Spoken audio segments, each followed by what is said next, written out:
once again.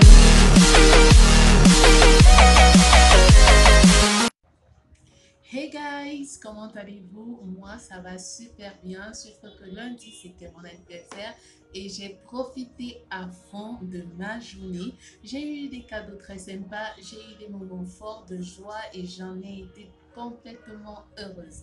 Mais pour l'instant, bienvenue dans In the Head of Yogis. Installez-vous, ça va commencer. Ok, cette semaine, ça va être de la critique. Critique sur deux films. La semaine passée, je vous ai informé que je devais voir Ocean's 8 et je suis allée voir ce film et je peux vous assurer que ça a été presque une déception à 50%. Ok, le deuxième film sur lequel je vais critiquer, c'est Criminal Squad. Je vous donnerai aussi quelques petits secrets de tournage et je vous parlerai aussi des séries qui sont à l'actu et à la une de l'été en préparation de l'automne en France. Ok, commençons par la critique de Ocean's 8. Je ne sais pas ce que le cinéma hollywoodien a ces derniers temps à vouloir faire naître certaines sagas mondiales comme par exemple Jurassic World ou Star Wars 7, mais ça fait comme si c'était pour des fans services et c'est dans ce lot qu'est entré Ocean's 8. Bon, pour moi, ce n'était pas vraiment une suite, mais c'était une sorte de reboot de l'original. Et on se retrouve avec un public qui assiste à un nouveau cast sans rien de nouveauté, une nouvelle équipe typiquement féminine qui a pour but de développer des bijoux d'une grande valeur. La réalisation, quant à elle, a été efficace dans l'ensemble, mais n'a pas atteint les plans variés de l'ancien producteur Soderbergh de la trilogie Ocean's masculine. Ok. Bon, maintenant, ça a réussi, comme le film a quand même réussi, disons, à divertir grâce à un bon rythme au sein de l'histoire, déjà, et aussi grâce à un casting presque charmant, très exceptionnel. On a Sandra Bullock qui possède quand même un charisme qui peut interpréter le rôle de la sœur de Danny Oceans, qui est Debbie. Nous avons Anne Hathaway qui joue le rôle d'une actrice narcissique qui lui colle très bien à la peau. Nous avons Kate Blanchett qui a eu le rôle le moins appréciable, le moins attachant. Nous avons Helena Bonham Carter qui, par exemple, franchement, elle m'a étonnée, quoi. J'ai vu le film en version originale et elle sait très bien parler le français. Ça, j'ai vraiment adoré.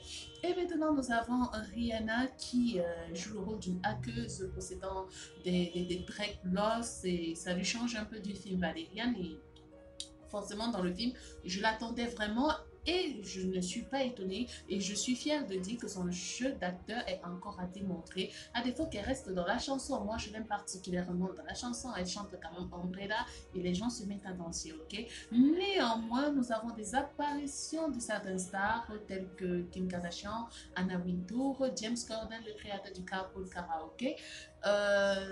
Ça donne un peu de relief au film, mais si je dois dire en résumé ce que j'ai pensé du film, j'ai trouvé que c'était sympa, sans plus, particulièrement efficace dans le divertissement. Suspense très limité, dialogue pas terrible et en tout cas on passe un bon moment avec tout ce qui se passe dans le film mais sans un plus. Alors pour moi, si je devrais donner une note sur 5 au film, je donnerais une note de 3,2 rien que pour le divertissement et le casting, mais après, c'est sans plus quoi. Ok, nous passons à la deuxième critique, Criminal Squad. Ok, nous passons à Criminal Squad pour les hommes badass, les hommes musclés, mais particulièrement pour les filles qui aiment voir les testostérones en jeu, quoi. Donc, pour moi, Criminal Squad, c'est un bon début avec le braquage d'un transporteur de fonds, puis on se retrouve avec quand même une heure de vide et on découvre rapidement quels sont les protagonistes qui vont se mettre en conflit, c'est-à-dire la police et les braqueurs. Et après, on se retrouve avec beaucoup de dialogue entre les deux protagonistes, dont les gangsters et les flics, et on s'ennuie fermement trop longtemps. Alors, nous avons la dernière fusillade qui est d'une bonne réalisation, quand même, pour l'avouer. Et les dernières minutes, par contre, sont un peu tirées par les cheveux. Donc, dans le côté acteur, pour moi, 50 Cent, alias Curtis Jackson et O'Shea Jackson Jr. sont notamment en train de s'abandonner dans des rôles plutôt simplistes, mais qui font parfaitement l'affaire. Ces braquants ont une justesse qui relève bien le niveau du film. Ça écrase certains défauts que l'on serait prêt à oublier quand même. On peut pas être aussi intransigeant partout. Et aussi, ça donne de la proportion à la performance de Gérard Butler qu'on peut voir dans le film Les 300, qui lui-même dans ce rôle, il se charge quand même de créer une certaine empathie que l'on éprouve pour le duel musclé. Bon, et qu'est-ce que je peux encore dire de Criminal Squad? Ce que je peux dire de Criminal Squad, c'est que ça ne badine pas quand même au niveau des coups de feu dans la dernière partie du film. Et sans mentir, le film a quand même su tenir mon attention et ça m'a quand même mis dans une tension que j'ai vraiment appréciée. Bon, la mise en scène, il n'y a rien à dire, ça récompense les efforts du réalisateur et ça permet à l'œuvre de s'ouvrir, chose que l'on oublie souvent dans les films. Donc, pour moi, si je dois donner une note au film, le film, pour moi, il aura 3,7 sur 5.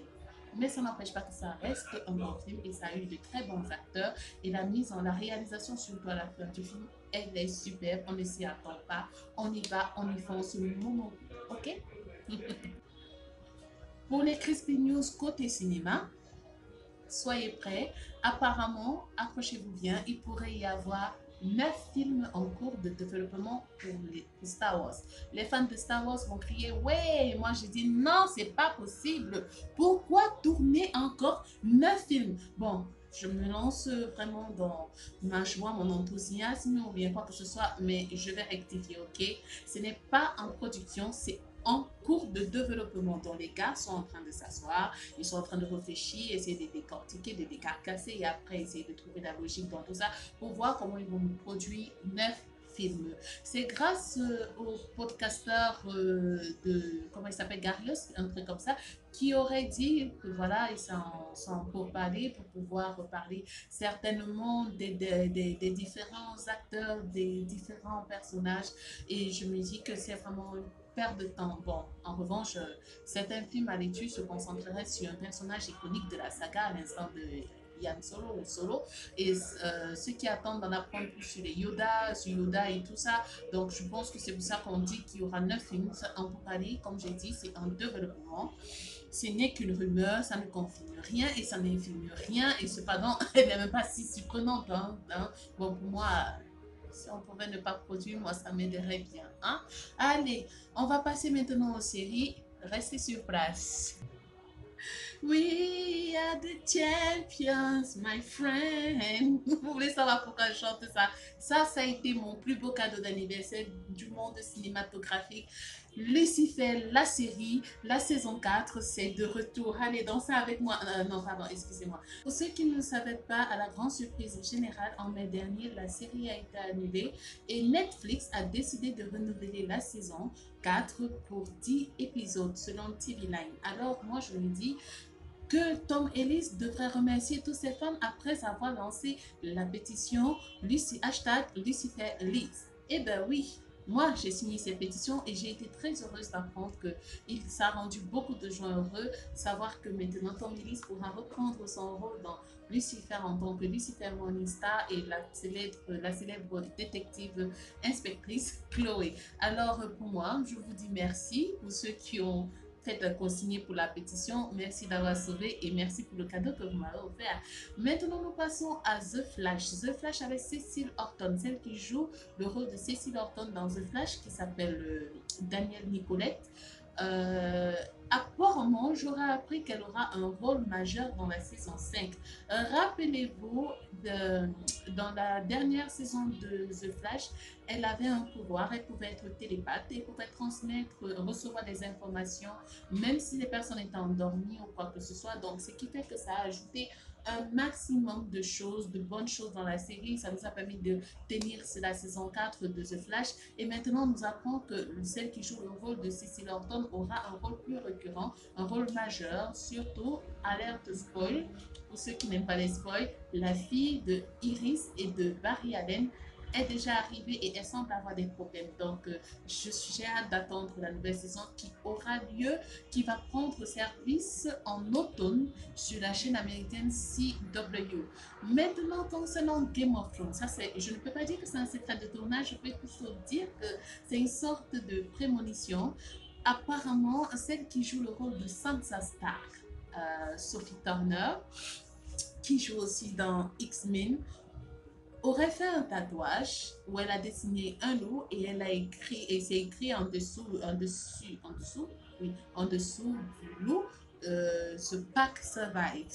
Pour ceux qui ne savent pas ce que ça veut dire, ce pack survive, ça veut dire que la meute survit. Alors, est-ce que ça suggère clairement que la famille Stark va survivre à la saison 8, la dernière saison de Game of Thrones, ou bien peut-être pas Sansa et le reste de la famille survivra, peut-être Arya, mais la lignée de Bran de bâtisseur sera vraisemblablement encore debout quand la guerre pour le trône de fer s'arrêtera.